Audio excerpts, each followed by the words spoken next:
El Señor esté con vosotros. Y con tu espíritu. Lectura del Santo Evangelio según San Mateo. Gloria a ti, Señor. En aquel tiempo, al llegar a la región de Cesarea de Filipo, Jesús preguntó a sus discípulos: ¿Quién dice la gente que es el Hijo del Hombre? Ellos contestaron: unos que Juan el Bautista, otros que Elías, otros que Jeremías o uno de los profetas. Él les preguntó: ¿y vosotros quién decís que soy yo? Simón Pedro tomó la palabra y dijo: tú eres el Mesías, el Hijo del Dios vivo. Jesús le respondió: bienaventurado tú, Simón, hijo de Jonás, porque eso no te lo ha revelado ni la carne ni la sangre, sino mi Padre que está en los cielos. Ahora yo te digo que tú eres Pedro. Sobre esta piedra edificaré mi iglesia y el poder del infierno no la derrotará. Te daré las llaves del reino de los cielos. Lo que ates en la tierra quedará atado en los cielos. Lo que desates en la tierra quedará desatado en los cielos. Y les mandó a los discípulos que no dijesen a nadie que él era el Mesías.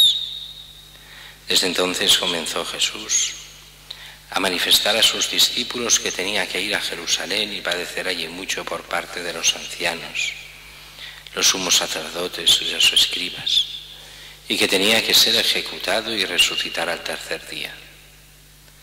Pedro se lo llevó aparte y se puso a increparlo: lejos de ti tal cosa, Señor, eso no puede pasarte. Jesús se volvió y dijo a Pedro: ponte detrás de mí, Satanás, eres para mí piedra de tropiezo, porque tú piensas como los hombres, no como Dios. Palabra del Señor.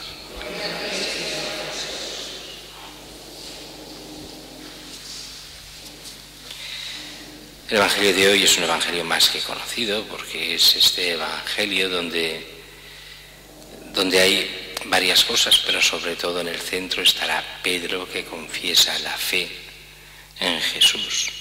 Pero todo viene de esta pregunta que hace Jesús, o doble pregunta. Una que hace Jesús a los dos, que hace Jesús a los apóstoles. Una: ¿quién dice? O sea, ¿qué dice la gente que soy yo? Y esta pregunta hoy también se podría hacer a la gente. Y la gente respondería de forma muy diferente a aquella época, aunque en el fondo igual. Dicen unos que Juan Bautista, otros que Elías, otros que Jeremías o uno de los profetas. Hoy en día la gente, si lo hiciéramos por la calle, excepto aquellos que son creyentes de verdad, la mayoría diría: bueno, unos dirían Jesús no existió nunca, se lo ha inventado la Iglesia.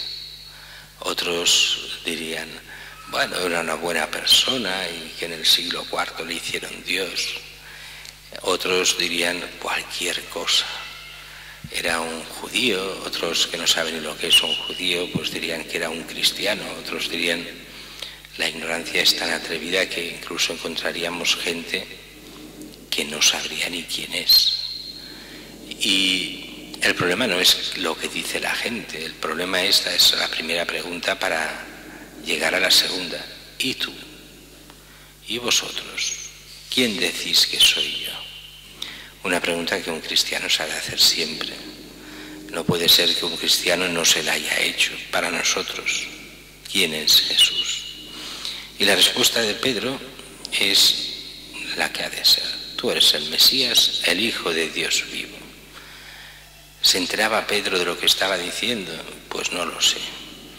Pero el mismo Jesús se lo dice: esto no viene de ti, que no te enteras de nada. No lo dice así, pero como diciéndolo: eso no te lo ha revelado ni la carne ni la sangre, sino mi Padre que está en los cielos. Pues ahora yo te digo: tú eres Pedro. Pedro, que es la roca. Sobre esta roca edificaré mi iglesia. El poder del infierno no la derrotaré. Te daré las llaves del reino. Aquí los protestantes dicen sí. Bueno, sí. Dicen la primera parte que no. Y a la segunda que sí, pero. Primera parte: tú eres Pedro. No pueden negarlo, lo dice.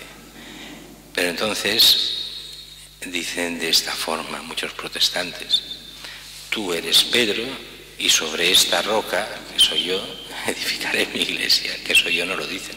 Pero dicen: y sobre esta roca, no tiene sentido.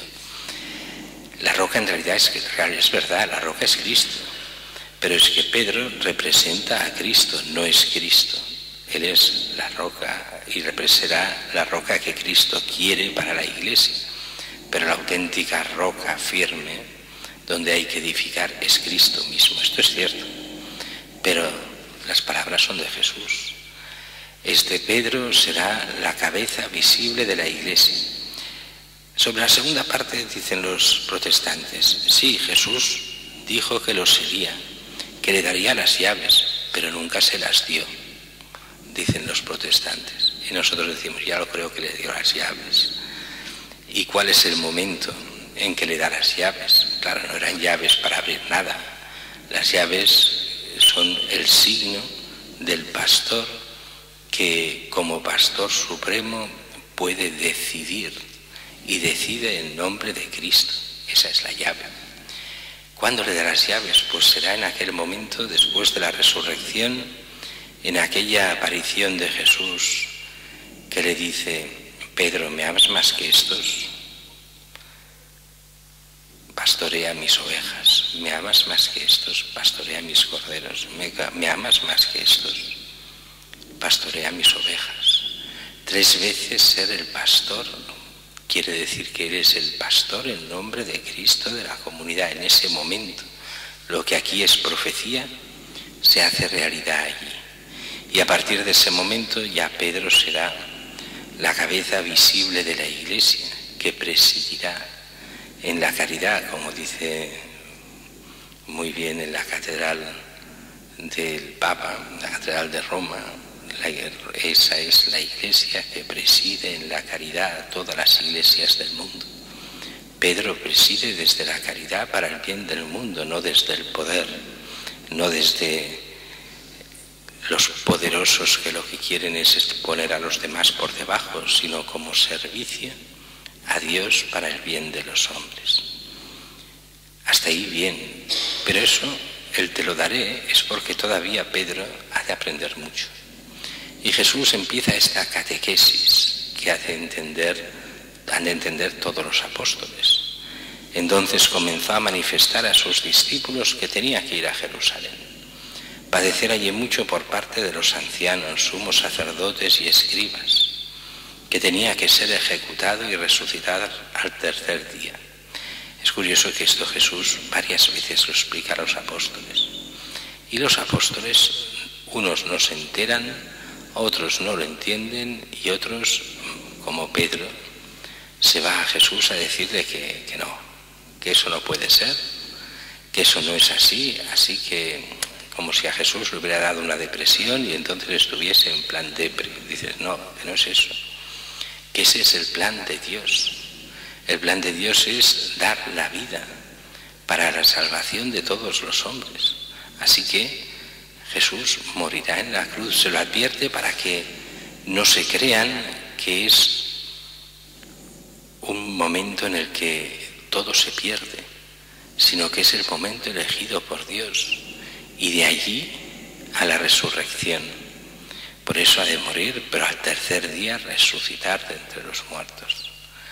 Eso los apóstoles recordarán más adelante cuando muera, que Jesús lo dijo, pero van tan despistados, pobres, que les costará hasta entenderlo, de hecho, hasta que no llega el Espíritu Santo no se acaban de enterar de nada de lo que está pasando, o al menos no en profundidad.